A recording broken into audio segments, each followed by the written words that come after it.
All right, what is going on, everybody? Welcome back to another day of SaberSim's DFS office hours. It is Thursday, June 15th of 2023 here. Looks like we have a 7-game MLB main slate today, and the U.S. Open is underway, teed off earlier this morning. So it should be a fun weekend here of the U.S. Open. A lot of golf coming at you. So good luck to all of you in your week-long and your showdown contest. For those of you who are new here, welcome. My name is Andrew. I'm one of the coaches over here at SaberSim. This is a show where we go over how to use the SaberSim app, answer any and all DFS related questions. Questions can come in via support. You can reach us at support@sabersim.com. Questions come in live in the YouTube chat. Questions also come in the office hours channel in our Discord server. If you're not in our Discord, there's a link in the description below to get joined up. Highly recommend it. As always, get access to all of our similar channels. See when lineups come out, see when sims run for those lineup changes, get access to all the individual sport channels where we are discussing DFS strategy each and every day, get access to the rest of the SaberSim team beyond myself here. So a lot of great reasons to be in the Discord here. Apologies for no show yesterday. Had to cancel. Some things came up, but we are right back at it today here. So with that being said, going to get the app pulled up here. We don't have any questions for today. I do have a couple questions that came in yesterday that were golf related. So Jordan was kind enough to record some answers and send those directly to the users who had questions. So shout out to Jordan. But with no questions today, I thought it'd be nice to kind of catch up on those and give some of my thoughts, and so everybody could hear them for any future PGA strategy tournaments that they're going to be playing, right? So I'm going to answer a couple of questions related to golf, but if anybody has any questions, now is always a great time to get those in here. So while I get the question in, I am just going to generate some lineups and we can start talking about this here. So it looks like the first question that came in via support yesterday, question was, what is the max exposure you recommend for one golfer in a 20 max entry golf contest here? So this is a good question to get us started today. Going to let this build finish up here, and then we will jump right into talking about this. So looks like the lineups are finalizing now. So one big distinction that I like to talk about a lot with golf versus other 6-man lineup formats here is that usually these golf contests have a very big pool, right? We are talking 150-ish golfers usually on any day here. It's way different than NASCAR, which has 40 drivers. It is way different than MMA, which might have 11 fights, so 22 fighters, right? So this contest inherently plays a lot different than some of these other 6-man formats here. So that's something that you really need to pay attention to, because it's obviously very important, right? It brings duplication risk way down here. So you could treat this a little different, right? And one big thing that I do talk about when it comes to your lineups is your sim diversity, right? So we could see at this 20 max, 10 to 50K settings, our sim diversity by default is on 8 here. So what the builder is telling you is like, hey, you do not need these single slate optimals to take down this contest. We can instead bucket simulations of the golf tournament and then give you those outputs. So we are not looking at sim optimals here. So that's one big distinction here. And then with sim diversity being at 8 instead of 10, I am much more open to using min uniques to adjust my exposure. So that was the root of the question was, max exposure for one golfer here. The way I like to handle that is by using min uniques and allowing the builder to organically adjust my exposures here, right? So our top 4 exposures are 100%, 70%, 50%, 50% to DeChambeau, Rose, McIlroy, and Fowler here. So if I increase this to, we'll say about 3 here, and let's see if I can get to 4. I can get to 4. So I can get to 4 min uniques, cannot get to 5, right? So let's just look at what 4 min uniques does. At 4 min uniques, our exposures of 100%, 70%, 50-50. Our top exposure is DeChambeau at 50. So he went from 100% to 50% exposure here, right? So that alone shows you the effect that this is having. And then Rose went from either 70 or 50% to 45.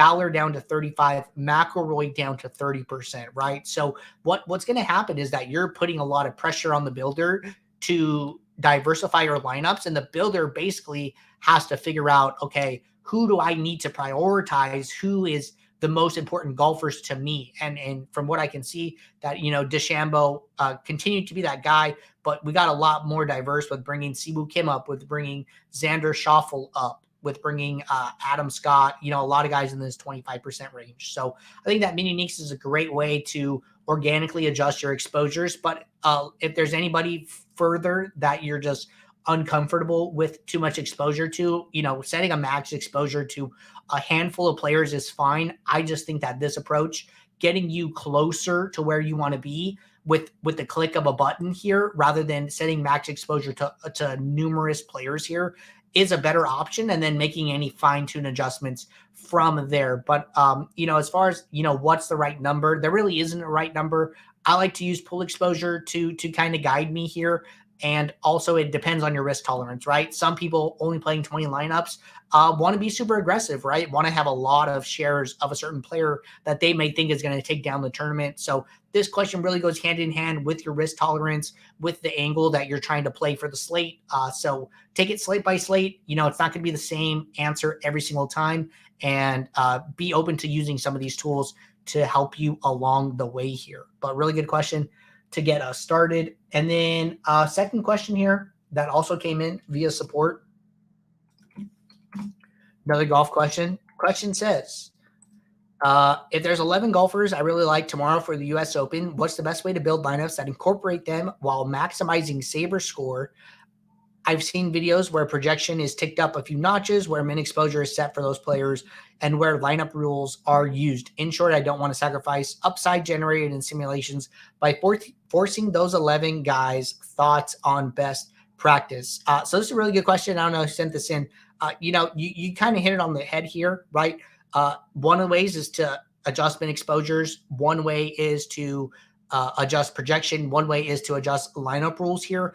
I'm going to kind of talk about all of these options here and tell you, what I think of each of them and how aggressive they are, and things that you need to be cautious about, or things you need to think about as you do these things here, right? So in my opinion, probably the most aggressive thing would be to just set min exposures in the home screen. It's like, hey, no matter what, I want a certain amount of exposure to all of these players here. And the reason that I think min exposures is one of the most aggressive versions of this here is because you are basically telling the builder, like, hey, I don't really care what happens in the simulations.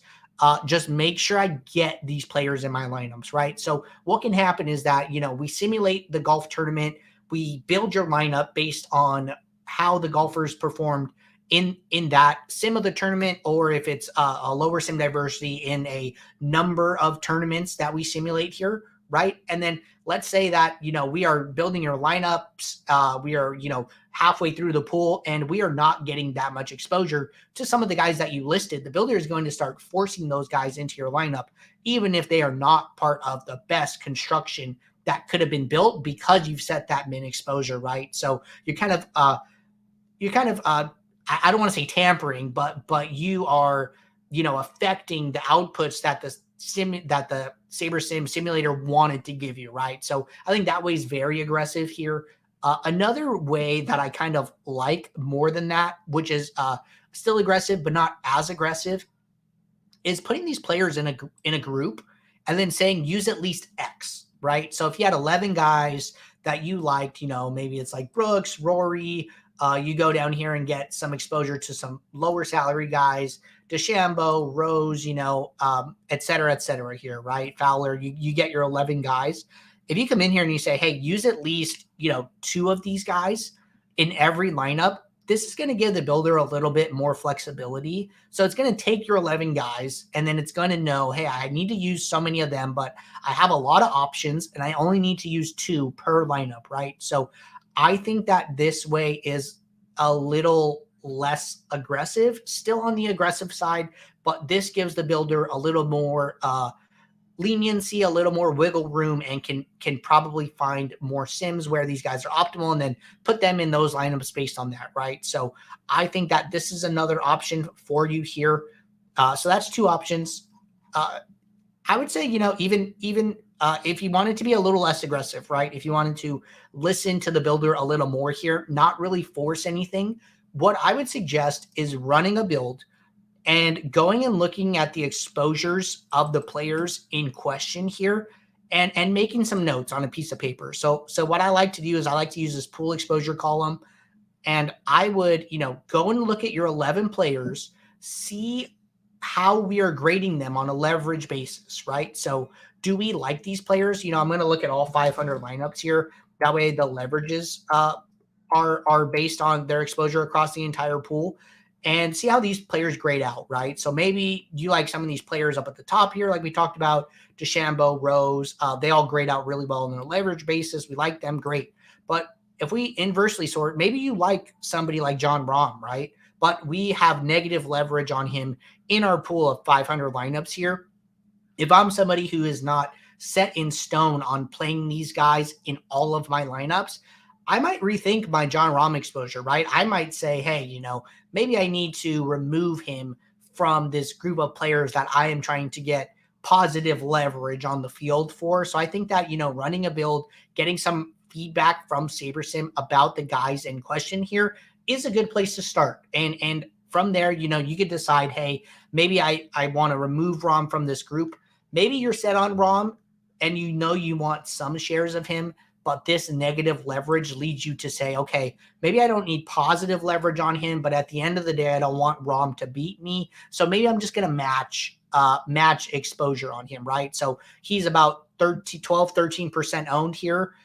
That's his our ownership projection for him. So maybe you say, hey, I want something very close to this. So if you're playing 20 lineups, maybe you get 15% exposure here, and you have like a very small positive leverage on him, but you're not playing too many shares of him, right? So you let SaberSim tell you, hey, maybe I need to be a little lenient with him here, right? Or so that's one way. Get some feedback from SaberSim, reevaluate these decisions, maybe match exposure on guys that SaberSim does not like as much, but maybe that you still want to play, right? So I think that's a little less aggressive there.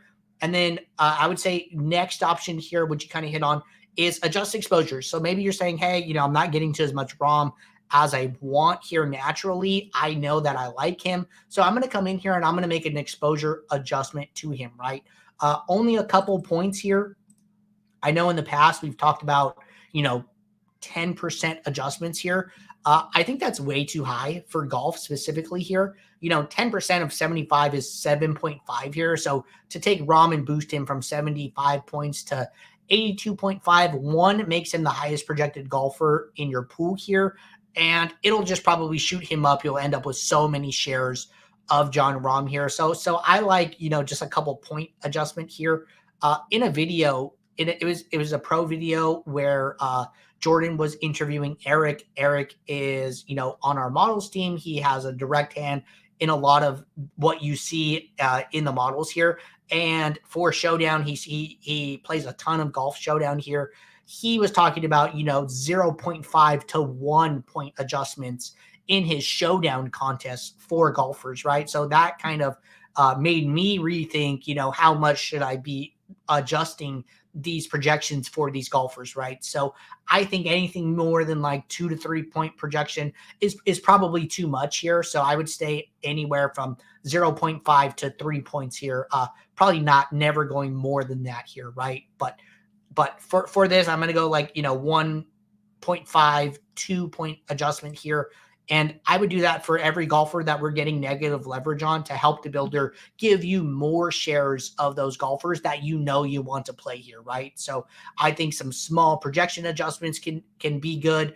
Rerun the build and then see how many shares of these players you are getting in your pool is another great way to do that here, right? So we've talked about min exposures. We talked about group rules. We've talked about getting feedback from SaberSim and readjusting your thought processes. We've talked about adjusting projection here for the players that you're not getting that much of here. So there's no wrong or right answer. Depends how aggressive you want to be. Just understand that some versions of this have more of an effect on the builder than other versions of it here. And lastly, I did not talk about the projection adjustment, what effect that has on the builder. So if we pull up John Rahm's range of outcomes, right?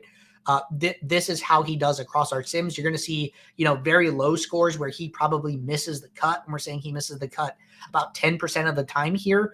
And then you're going to see all these events where he probably makes the cut and then goes on to win the tournament as this distribution continues over to the right here as for higher fantasy points.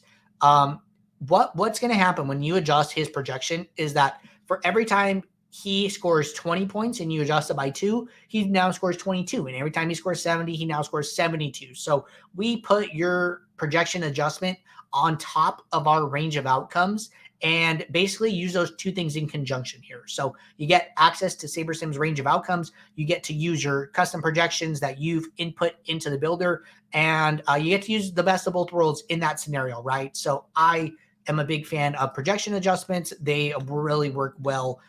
Probably better than like rules do, in my opinion here.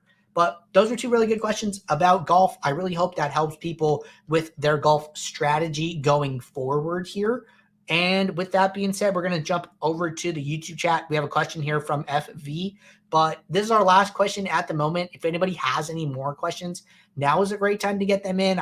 It's that time of year where there's basically only MLB daily here, right? We get golf once a week here. So if questions slow down, that is okay, but we will stay here as long as questions continue to roll in.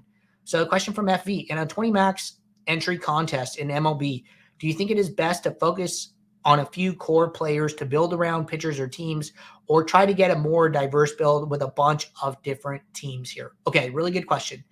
And I would say that, this really depends on the type of player you are, right? The way that I can answer this question for you that you might feel comfortable with, another user could hear that and be like, you know what? No, like that strategy is not for me, right? So you have to understand, what are your goals? How are you trying to approach this sport, this slate, right? And kind of go from there.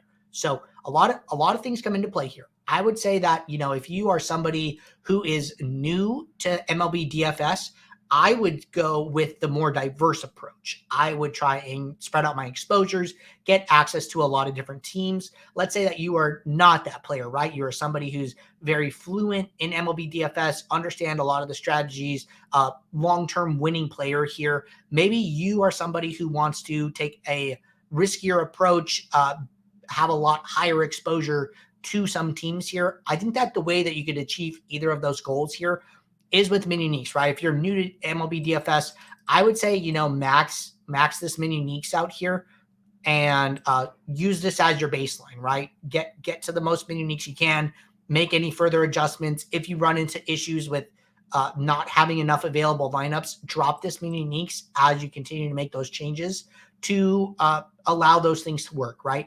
If you're somebody who, has a winning process, has been a winning player, maybe you set this mini uniques at default to something lower where you're not going so far down in your pool, and then make those fine-tune adjustments from there, trying to, play some of the best plays here up at the top, but your exposures are going to be a little more concentrated. So you are, willingly taking on some more concentrated exposure here, right?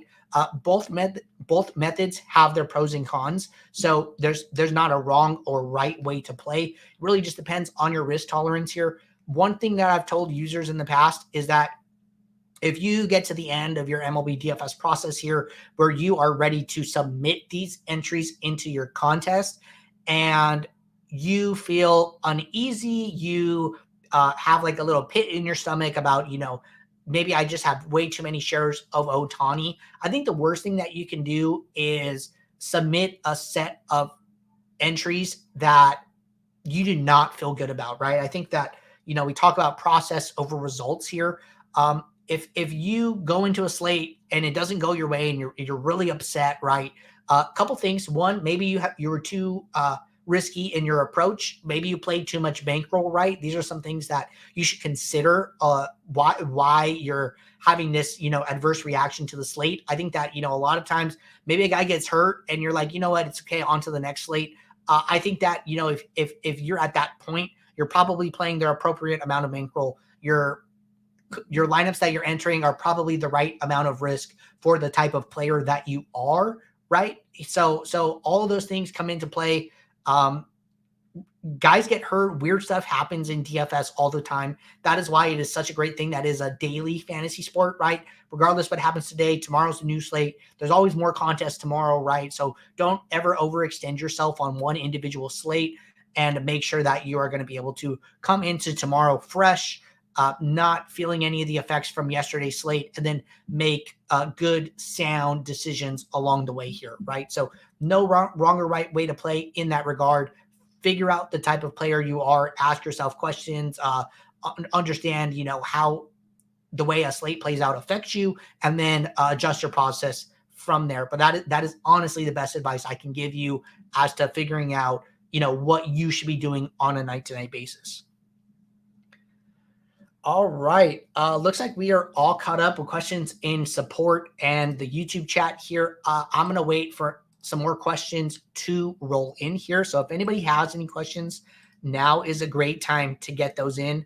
Looks like FV is here, said, thank you very much. Yeah, man, just trying to give you guys some good solid feedback that I've heard that has helped me along the way. So hopefully can help you guys in return here. But in the meantime, while we wait for more questions, if you guys are not playing over on Owner's Box, highly recommend taking advantage of it. The contests continue to overlay. Contests will be, full overlay, rake free, reduced rake. The best thing that you can do is find the softest contest to play, and the contests on Owner's Box are going to be softer than anything that you're going to find on DraftKings, FanDuel, or Yahoo. A lot of the best players are not playing over on Owner's Box, so that's an opportunity for you to take advantage of those contests here. SaberSim was the first major optimizer to support Owner's Box contests, so I think there's a lot of people hand building over there. So just taking advantage of the SaberSim simulations and optimizer puts you at an advantage over a large amount of the field there. When you use promo code SABER or SaberSim, when you sign up, you get a $500 deposit bonus, and we will track your entry fees for you. You can earn free months of SaberSim just by playing over on Owner's Box. So each time you hit one of these entry fee thresholds, we will reach out to you, ask you if you want to cash in on your free month. If you say yes, we will reset your tracking to 0, and then you can start to accumulate entry fees. Once again, there is no limit on the amount of credit that you can earn. If you're looking for this sign up page, there's a link to this page in the description of this video here. But looks like we have another question from Nancy Drew guy in the Office Hours channel. So I'm going to get SaberSim pulled back up and going to answer this question. All right. Question says, if you're playing 150 lineups or less and in the post build and you filtered through the lineups using the plus or minus button, how do you save those lineups? Every time I try to upload those lineups, I didn't filter. Okay, so this is a really good question. So question basically is like, hey, I'm playing 150 lineups and I am basically hand picking some lineups from the pool that I want to be part of my 150 set. How do I get those lineups into my set and into my contest? So really good question. So let's say that, I want to play an Atlanta stack and I want to play a certain number of lineups that are Atlanta and Minnesota together, right? I have, let's use a different example, maybe where there's some less lineups in my set. Okay, so I have 3 lineups that are Atlanta and Texas together. Maybe I really like this combination and I want to play as many of these lineups as I can. So in the lineups tab, after I filter for these 2, it'll tell me how many lineups are in my set of 150. So I have 3. And then it'll also tell me how many lineups total of this combination are in my pool. So I have 10 lineups in my pool. So that means I have 7 lineups that are in my pool, but are not in my set of 150. Maybe I want to make all of these lineups in my set of 150, right? So the way I would do that, I would scroll down under the pool tab. I'm going to see these lineups that are grayed out. So that means that they are not part of my set. If I use this lock icon, it will activate this lineup and it will make sure that these lineups are always a part of my set that I am playing here. So I'm going to lock all of these lineups here. And then at this point, what's going to happen is the builder is going to prioritize these lineups. Is going to make sure that those lineups stay a part of your set here. So then I'm going to get rid of my filter. My number of lineups went up to 157 because I added those 7 lineups. But even if I revert this back to 150, those lineups are still going to be a part of my set. And the way I can prove this is that let's say that even I wanted to play less lineups. Maybe I want to play 20. So now even in my 20 lineups here, if I scroll down, those 7 lineups are going to be a part of my 20 because the builder is prioritizing those. So green lock 1, green lock 2, 3, 4, 5, 6, 7. So the 7 lineups that I locked, regardless of whether I'm playing 150 lineups, regardless of whether I'm playing 20 lineups, those are now a part of my set here, right? And even if I wanted to go one step further and go down to 7 lineups, it's going to prioritize those 7 lineups. So the lock icon will make sure that these lineups are always included in however many lineups that you are playing here. So that is the best way to kind of have a hand in the dirt approach, pick those lineups out of your pool and make sure they are a part of your set. Looks like Kurt said, I didn't know about that combo of filters. I like that. Great info. Again, yeah, man, happy to help you guys out. Happy to continue to surprise some people, right? But that's a great thing about tuning into the show. I can teach you guys new things every day. So glad. Nancy Drew guy, thank you for the question. You know, you helped out a user like Kurt. That's why we always talk about, hey, if you got a question on your mind, you know, get it in the chat. Probably going to help out more than yourself here, right? So great question there. But looks like we are all caught up on questions at the moment here. I know I've already given a last call, so might just call it there. For those of you guys building lineups throughout the day, question pops in your head, drop it in the Office Hours channel. Let it sit there until tomorrow. Gets us a steady queue of questions to get started with at the beginning of this show here. And for our YouTube specific folks, you know, we have these streams scheduled ahead of time. So you could go on our YouTube channel. You could see the upcoming show for tomorrow. You could actually drop a question in the YouTube chat and it'll stay there until the show starts. That's another way to get a question in early here. So a couple different options for you guys. Appreciate everybody tuning in. Until tomorrow, take care. Good luck in your contest. I will see you all then. Thanks. Bye.